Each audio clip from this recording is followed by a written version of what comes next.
Hi guys, welcome to the channel. If you're new here, and welcome back if you've been following my other videos. Always like to see new people. So if you are new and you like the content, please give it a thumbs up. Subscribe. You don't have to, but it'd be nice. Be nice to get some extra subscriptions.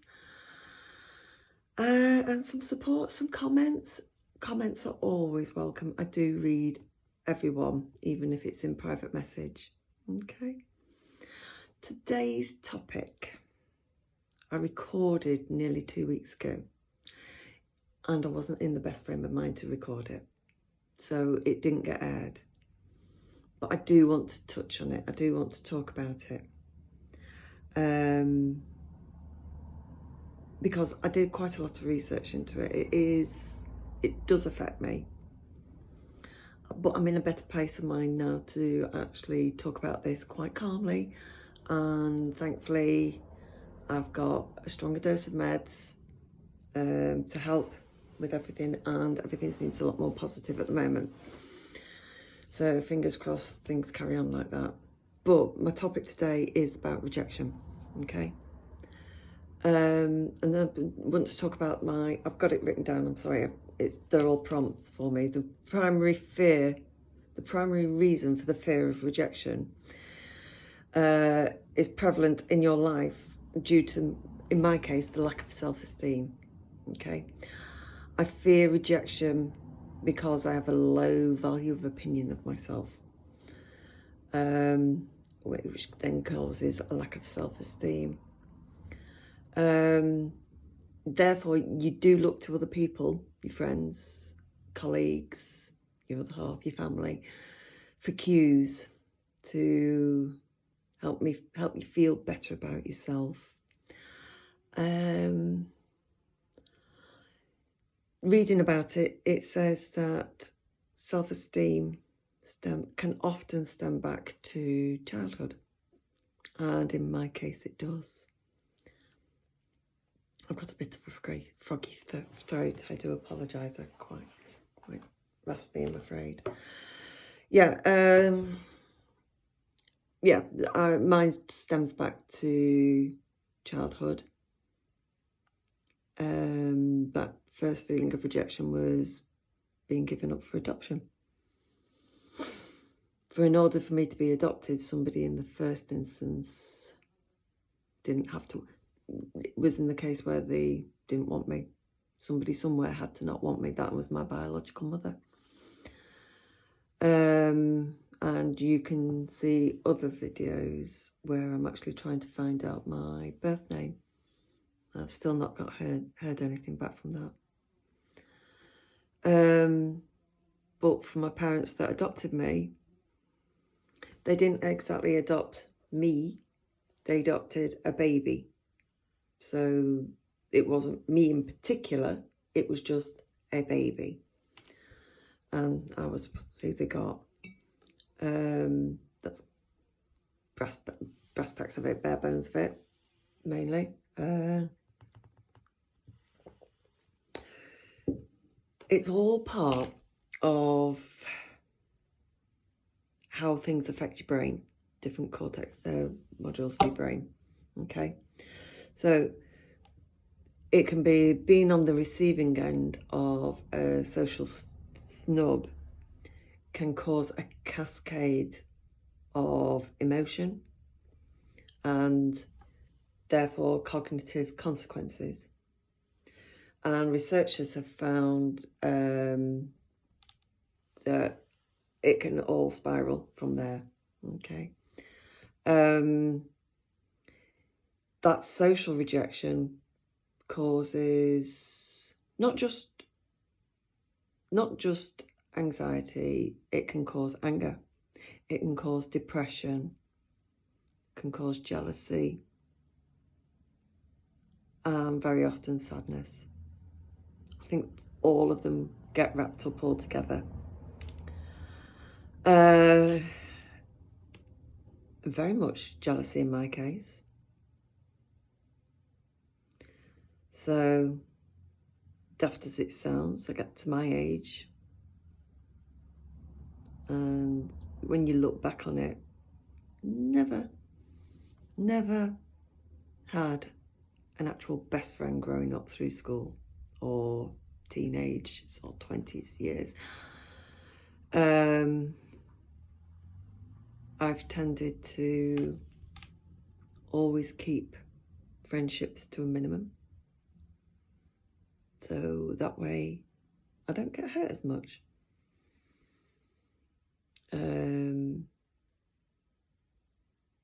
And because I keep people to a minimum and eventually try and start pushing them away, they get to the stage where they don't want to spend as much time with me.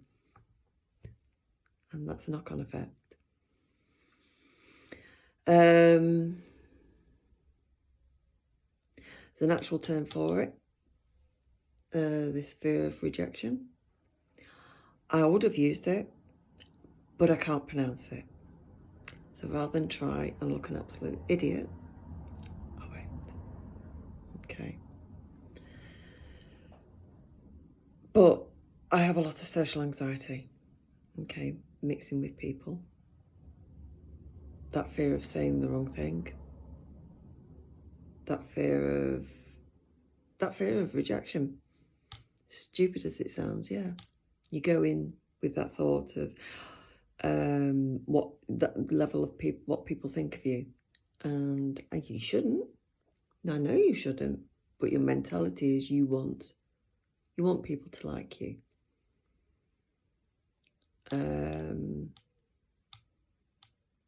So in order to not have that, be put into that position, you avoid these social situations altogether. I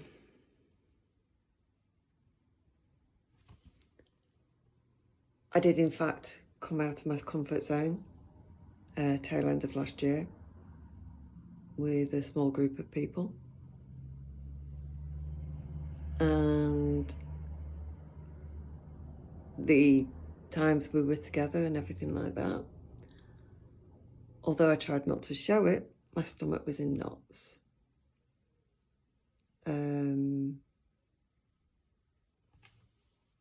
It does, and then you ramble. And then people don't want to listen to it. And they don't hang out. So, sorry, I am reading it all off my notes. Because I knew I'd forget. So, apologies. They say the fear of the rejection pain when you get rejected can be as bad and sometimes worse than actual physical pain. And that's very true, because your physical pain you'll have for a minuscule amount of time in comparison of your life. Whereas that rejection pain can last a lot longer.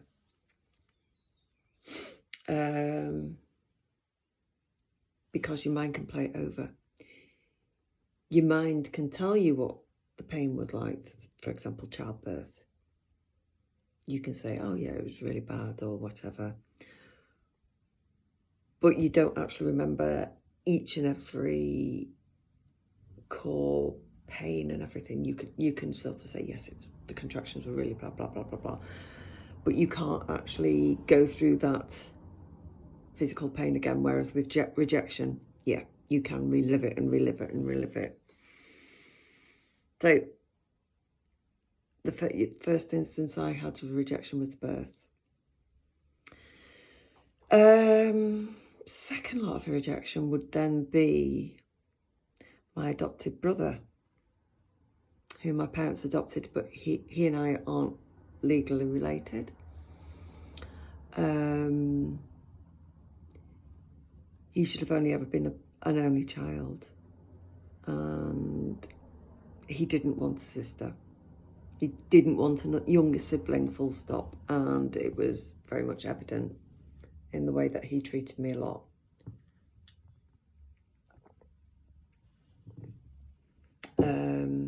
So that hurt.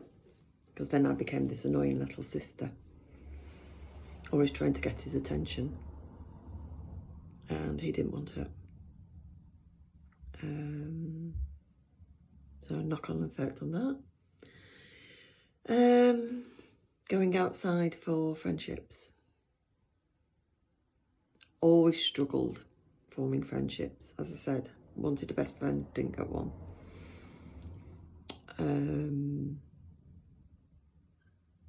It would have been nice. Never really fitting in. So then that made me awkward around people, sorry.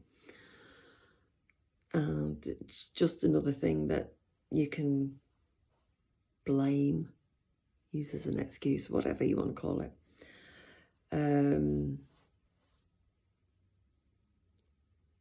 Couple of what my mother would have called fair weather friendships. Was they only wanted me around when they had nobody else. And then when their friends were about, didn't need me. So there was that. And they were the same sort of people that when I was in my late teens, early 20s, said to me, oh, well, yeah, you'd be able to come out with us once you've got yourself a boyfriend. So I didn't really want to go out with anybody just for the sake of being able to go out with them. So I didn't.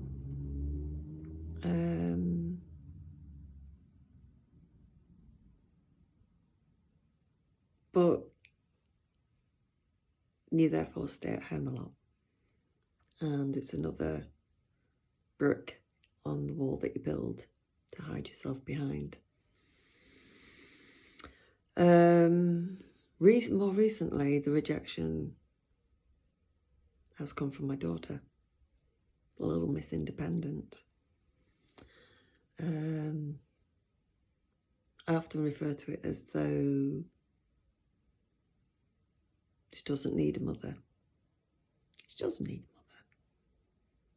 But she is quite capable of being an amazing young lady and going off in the world and succeeding, which is every parent's dream. But just nice to share some of it with her at times. Yeah. So I just hope she keeps in contact when she goes off in a couple of weeks.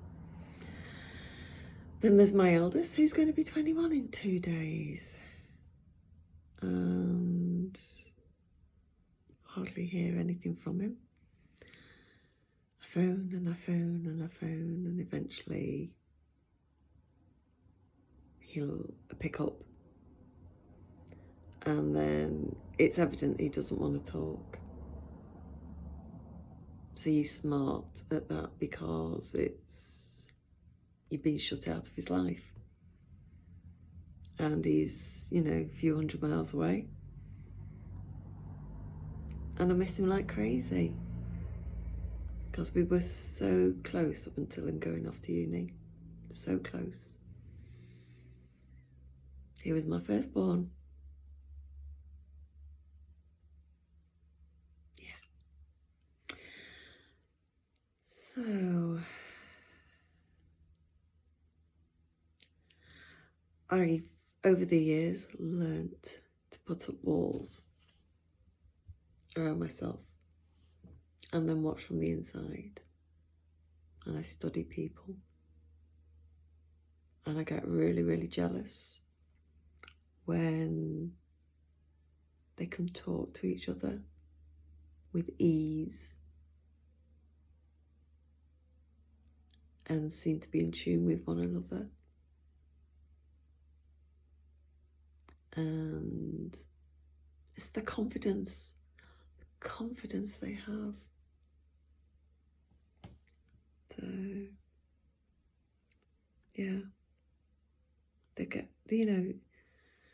I just don't usually say anything, I just bottle it up. And because I don't want to be always having something negative to say. So I bottle it up. And that's basically what I've done over the years. And then, of course, a couple of years ago, it all came out. I put the walls up to not just protect me, but to protect other people from me. That would be the easiest way. Though they don't have to deal with me and my neurotic behaviour. Talk to myself a lot, even on here. Talk to myself and tell myself that they shouldn't care. They shouldn't care about me. Because a lot of days I don't care about me. I look at myself and I think, if I was out on the outside looking in, I wouldn't like me. So I shut people out. And then they probably sat there thinking, well, what have we done wrong?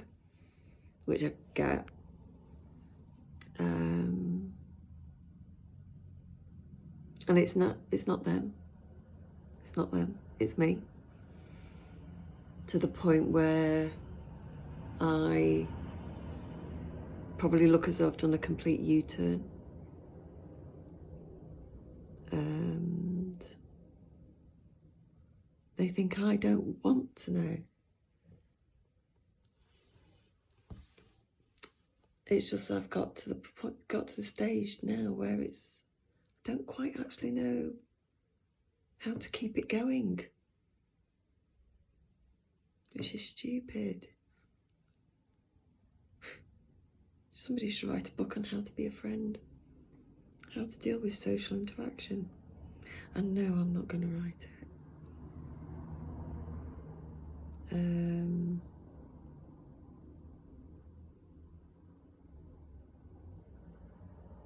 Yeah.